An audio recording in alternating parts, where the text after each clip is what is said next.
dangerous and galvanising. That's the view of the former Labour Prime Minister Tony Blair, who's told this programme that the issue of Brexit is bigger than party allegiance. You can hear our exclusive interview in a moment. But first, Theresa May's gamble in calling an early general election looks to many like a wager she cannot lose. However, to win an increased majority, she needs to avoid two things: a Liberal Democrat revival and Labour resilience, despite the opinion polls. Above all, the Conservatives need to take seats off Labour in their heartlands.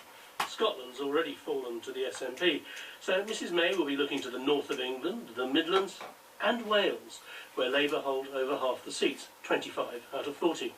I've spent the weekend there, and I'm not the only one. Awesome. And with that, it's now my great pleasure to introduce the leader of the Labour Party, Jeremy Corbyn. Jeremy Corbyn has been out courting Cardiff this weekend. Mrs May can only win if he fails, and Labour's 25 seats in Wales are critical. I urge you to come with us on this journey of hope and excitement, not the journey of fear and misery, which is all the Tories offer. Thank you very much indeed. Here, the crowds are enthusiastic. I come from a mining family, so it's a very poignant occasion for me, like, 84, the miners' strike and everything. 30 years since we've had a leader that holds such strong socialist values. Some people say 30 years since you can get such a thrashing. Well, yeah, absolutely, yeah, completely, and we're not expecting anything, down in the day, less than that. In front of me, the red gantry and unturning wheel of an old pithead stands proud against the blue sky. A truck painted on the side, the last tram of coal raised in the Rhondda, June 1986. I don't know whether it really is the last coal, but it is real coal. Yes, I'm in a heritage centre. Yes, it is a cliché, but the collapse of an industry which once employed more than any other, which was intimately intertwined with the history and strength of the Labour Party, can't but cast a generations-long shadow when it collapses, and the effect is still being felt. Professor Roger Scully of Cardiff University will be looking closely at this election. Labour have won the majority of seats in every general election in Wales from 1935 onwards. It's far from implausible that that record could be broken in 2017. And it looks to me, in a lot of seats, not just in Wales, as if you combine the UKIP vote with the Conservative vote, then Labour get beaten. I suppose what happens to UKIP is pretty important. If you take even, say, half or a third of those votes and add them to the Conservative tally, then you can actually put the Conservatives over the top in terms of winning a number of seats, particularly in North East Wales and in South Wales. For some, politics is a pantomime, but to find out what people are thinking here, we go to an actual pantomime. Ladies and gentlemen, sit back, relax. Wait.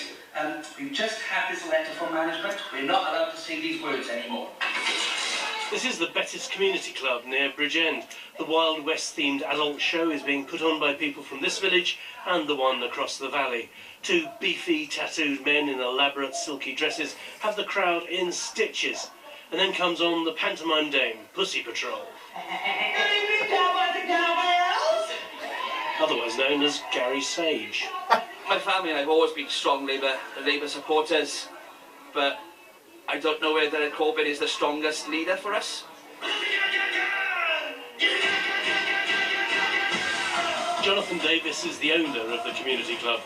Basically, it's normally classed as a deprived area. It's where a lot of the European money generally tends to be spent. Used to be thriving for work 30 years ago when the mines were actually open, but now obviously there's nothing here apart from a couple of little local shop jobs, and that's really about it. And of course this, I was going to say is, maybe was, but has been a rock-hard, solid Labour heartland area. It has, yeah, traditionally for 50, 60 years it is a Labour heartland, but there is a general consensus out there that people do feel fed up. What do they think at the other tables? This is Chris Tennant, Alison James and Gary Davis.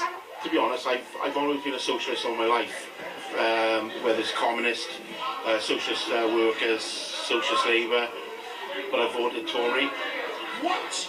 Yes, I'm sorry. Now, myself and Chris have been friends for many, many years, and he's a socialist as well, but I don't believe Corbyn can do anything for this country.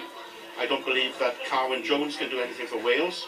The only way this country and Wales can go is a Tory vision. And that's awful to say that. Well, let me just rewind. You said you used to be communist, you've been in what now called the hard left as well as the Labour Party, and now you're voting Conservative. Yeah, I've done that for the last 3 years. Why not?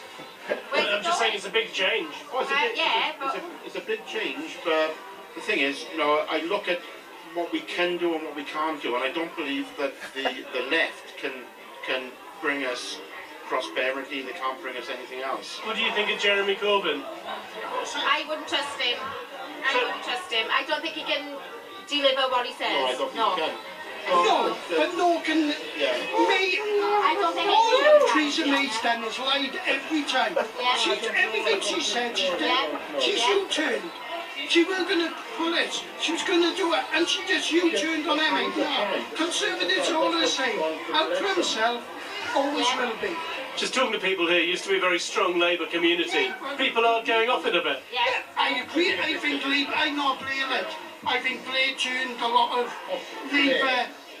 Blair sort of changed it. I was a member of the party then, and up until when Blair came into power. Yeah. I changed after that. I think personally, I think he's a glorified Tory in my opinion. He'll be changed from totally. Definitely, yeah. But so you might as well be Tory. Yeah. And unfortunately, in and around this area, and I have to say that if we put a goat up for a thing with a red rosette, it's going to get in. And that's serious. Even the audience are dressed up as extras from a Wild West saloon. A man in black says, "I'm here to keep them in order." He's the sheriff. It is a traditional mining community, but what do people do once they've closed all the mines? There's only so many jobs to go around. The traditional heavy industries have gone from this area, and it's got to be replaced with something. Despite the rather rural birdsong, there is still industry in Wales, but sometimes even the newer foundations seem shaky. Towering right above my head, a huge big blue Ford sign. Behind the fences, low, blocky, nondescript giant sheds of buildings. This is the Bridge End. Celebrities, baby! Celebrities! It's been here since the 80s. Almost 2,000 people.